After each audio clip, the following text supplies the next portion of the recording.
tudo bem? Eu sou Mariana, professora da UFRJ, e continuando o nosso curso, eu vou hoje conversar um pouco com vocês sobre anestesia em animais de laboratório. Bom, vamos começar com uma introdução, falando primeiro da questão da ética na pesquisa com animais, que está intimamente ligado ao tema de anestesia em animais de laboratório. Em 1959, Russell e Brush publicaram um artigo falando sobre o princípio dos 3 R's. Esse princípio dos 3 R's diz respeito a Replacement, Reduction and Refinement. Seria então os conceitos de substituir animais na pesquisa, reduzir o número de animais dentro do possível, mas mantendo uma pesquisa que seja adequada e de qualidade, e também a questão do refinamento, que incluiriam técnicas que a gente pode fazer para melhorar a condição dos animais na pesquisa e melhorar também a qualidade do método científico. Então, quando a gente fala desse refinamento em pesquisa com animais, a gente diz respeito tanto a melhorias de alojamento, cuidados e procedimentos com esses animais. E isso inclui minimizar a dor real ou potencial, sofrimento, estresse e danos físicos. Então, o tema de anestesia tem uma relação muito grande com essa minimização da dor real ou potencial para esses animais. Bom, falando primeiro de refinamento de uma forma mais ampla, os cuidados com alojamento, manejo e transporte são bastante importantes, porque eles definem uma certa padronização da pesquisa científica. Então, inúmeros fatores que estão presentes dentro de um biotério, como, por exemplo, a ventilação, a temperatura, a umidade, iluminação, ruídos e odores, a forma como esses animais são manipulados e o enriquecimento ambiental, eles são fatores que vão influenciar no estresse desses animais. Se esses animais tiverem essas condições muito variáveis, eles não vão conseguir se adaptar ao ambiente e aí eles vão estar constantemente numa situação de estresse. O que o estresse tem a ver com a dor desses animais? Acontece que, dependendo da condição de estresse desses animais, eles podem perceber a dor de uma forma mais intensa ou menos intensa. Bom, esse artigo que eu trouxe é um artigo que não diz respeito a animais de laboratório, é um artigo que foi feito em hospital veterinário, mas ele diz respeito a como determinados artifícios que reduzem o estresse do animal internado numa clínica veterinária, por exemplo, podem modificar a forma como esse animal percebe a dor. Então, por exemplo, o uso de musicoterapia, uma imobilização precoce desse animal, modificações no ambiente, podem fazer com que esse animal, apesar de ter sido o mesmo estímulo doloroso ter sido feito nesse animal, ele pode perceber essa dor de uma forma um pouco menos intensa.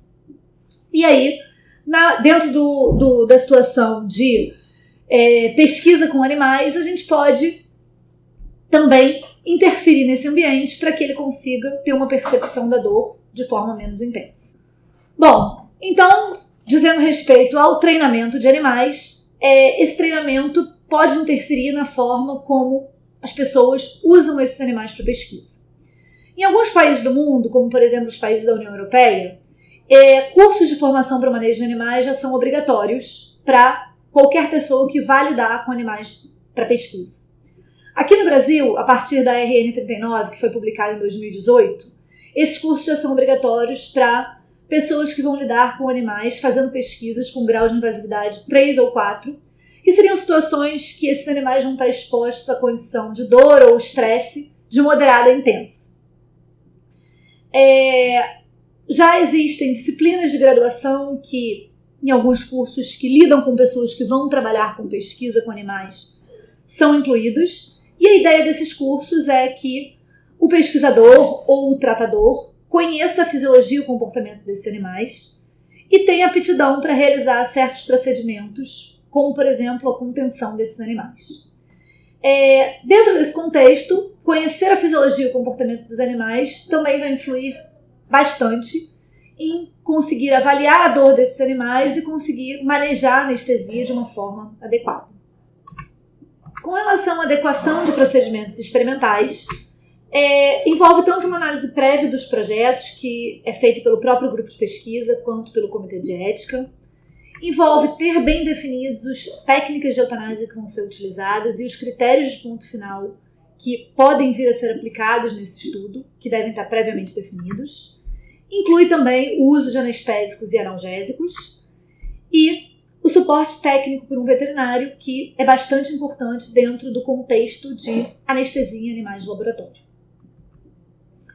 Então, nessas próximas aulas que eu vou conversar com vocês, eu vou conversar sobre essas técnicas de anestesia e de analgesia e também os critérios de ponto final que podem ser aplicados a esses estudos. Então, na atualidade, apesar dos 3Rs terem sido publicados já há algumas décadas, no ano de 1959, a gente ainda está numa situação de que ainda é um desafio que ela esteja amplamente sendo implementada na pesquisa. Ainda é um desafio avaliar o bem-estar desses animais, ainda existe uma relutância em mudar métodos e todo esse processo de mudança está intimamente ligado ao desenvolvimento da ciência de animais de laboratório no Brasil. Então vamos começar a falar propriamente dito ao que está relacionado com anestesia e analgesia de animais de laboratório. E para começar, eu gostaria de falar com vocês sobre a fisiopatologia da dor. A forma como um estímulo doloroso que ocorre na periferia do organismo passa pelo sistema nervoso central até que a dor possa ser percebida. Então, essa imagem aqui é uma imagem de uma pata de um animal, que seria uma extremidade, e um esquema do sistema nervoso central, incluindo a medula espinhal e o cérebro, que é por onde esse estímulo doloroso vai ser transmitido. Então, a gente tem um receptor inicialmente, que está na periferia. Os estímulos dolorosos eles podem ser químicos, térmicos, mecânicos. Bom, qualquer estímulo doloroso de qualquer natureza, ele vai ser transformado, vai sofrer transdução, e aí ele vai ser transformado em um estímulo elétrico. Bom, uma vez que ele é transformado em estímulo elétrico, ele vai ser transmitido pelo sistema nervoso central. Essa transmissão normalmente acontece passando pelo neurônio de primeira ordem, depois pelo neurônio de segunda ordem e o neurônio de terceira ordem. Na junção desses neurônios, a gente tem locais onde acontece a modulação desse estímulo. Essa modulação desse estímulo vai acontecer por neurotransmissores, que são substâncias químicas, e no caso da transmissão da dor, ela vai acontecer em dois pontos principais, que é o gânglio da raiz dorsal e no tálamo. E, por último, vai ocorrer no córtex cerebral a percepção da dor. Então, essas seriam as etapas que um estímulo doloroso passa, desde o momento que ele ocorre esse estímulo doloroso até ele ser percebido no córtex cerebral. Quando a gente fala de um processo de anestesia, o que a gente está preocupado basicamente é em fazer com que haja um bloqueio desse córtex cerebral e que a dor não seja percebida. Entretanto, dependendo se essa anestesia vai ser uma anestesia terminal, em que o animal vai ser eutanasiado antes de terminar o procedimento anestésico, ou pode acontecer dessa anestesia ser uma anestesia que esse animal vai acordar. E aí, dependendo dessa situação, a gente vai precisar se preocupar ou não em bloquear esses outros pontos da via da dor. Bom, as estratégias de comunicação desse sistema nervoso central incluem células que liberam mensageiros químicos, os neurônios, que é por onde o sinal elétrico é transmitido, e as sinapses, onde tem uma ligação entre um neurônio e outro. Novamente, vou mostrar esse mesmo esquema que eu mostrei para vocês. Agora ele está com alguns pontos coloridos, e esses diferentes pontos coloridos representariam diferentes tipos de analgésicos e anestésicos que a gente pode usar para bloquear esse sistema. Estou mostrando isso agora só para vocês terem ideia da variedade de fármacos e técnicas que estão disponíveis. No final desse grupo de aulas, a gente vai conversar um pouco mais sobre quem são esses diferentes fármacos. Mas só para vocês terem ideia que a gente tem muitas ferramentas disponíveis para tentar fazer esse bloqueio desses diferentes pontos das vias de transmissão da dor. Então, começando a falar da anestesia propriamente dita. A anestesia dentro da pesquisa biomédica, ela tem alguns objetivos. Então, estariam dentre esses objetivos o manejo humanitário dos animais, favorecer a manipulação e a realização do modelo experimental, reduzir efeitos do trauma cirúrgico. E quando a gente fala de anestesia para pesquisa biomédica, é muito importante também que as técnicas e fármacos que a gente utilize interfiram o mínimo possível nos resultados daquela pesquisa que a gente está realizando. Bom, como eu falei, existe um número elevado de técnicas de anestesia e analgesia e existe um número de espécies grandes também que a gente pode utilizar. Um problema da anestesia biomédica atual é que o pesquisador tem ainda um conhecimento limitado da anestesia, muitas vezes tem um interesse limitado ao resultado,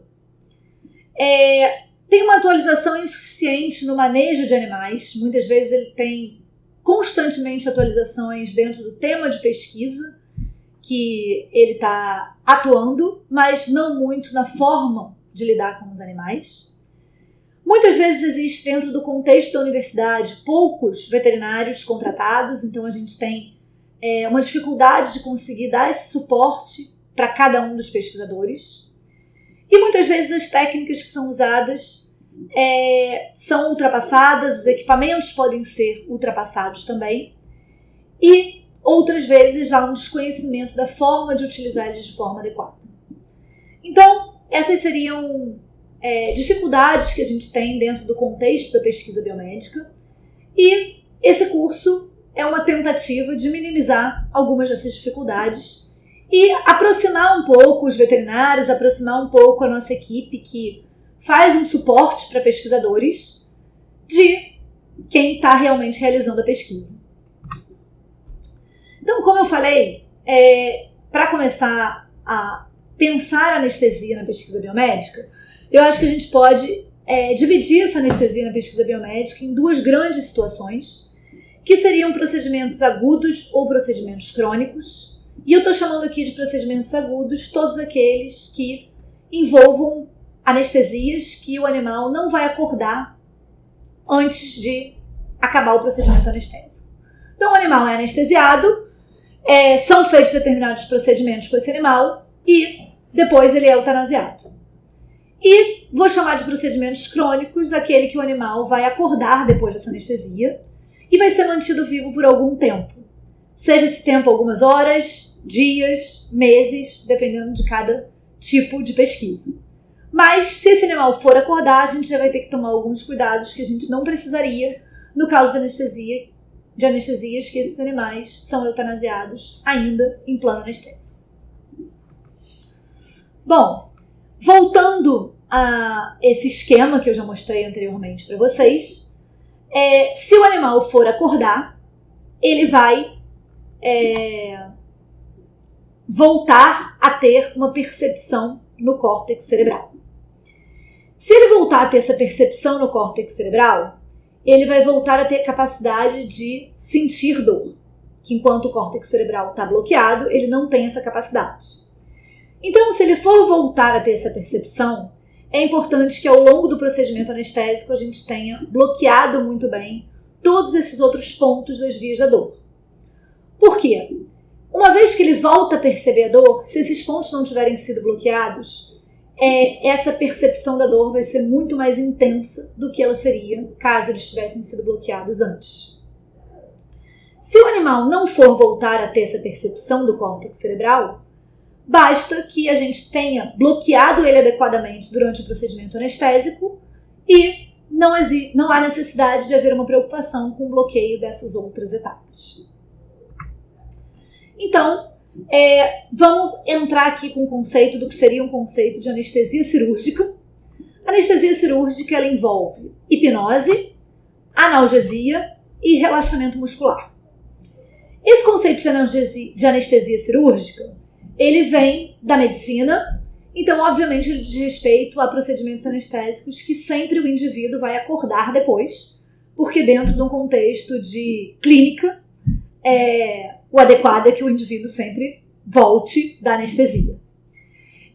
Então, nessa situação, a gente precisaria ter tanto hipnose, que é o bloqueio da percepção da dor, quanto também um processo de analgesia e relaxamento muscular durante esse procedimento anestésico.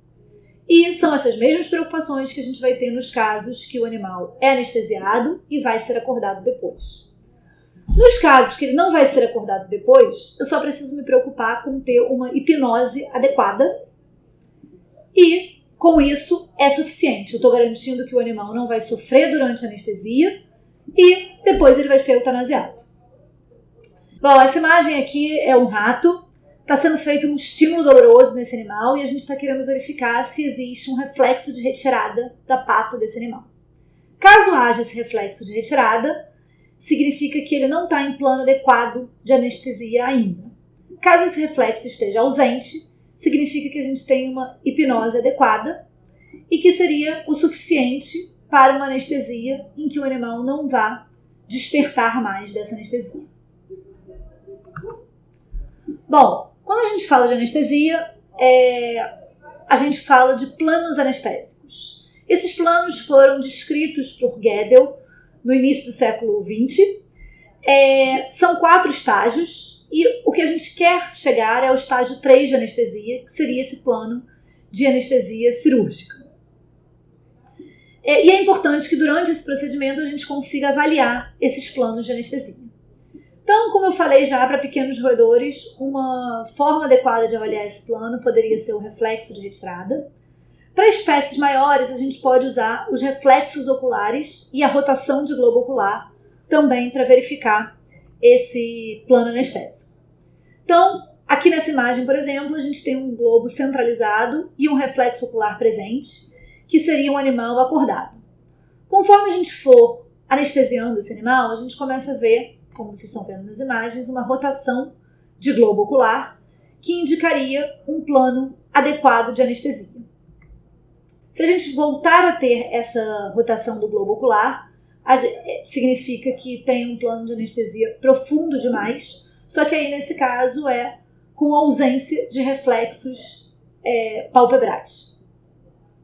Outra forma de avaliar esse plano anestésico é através de avaliar a variação das alterações cardiopulmonares.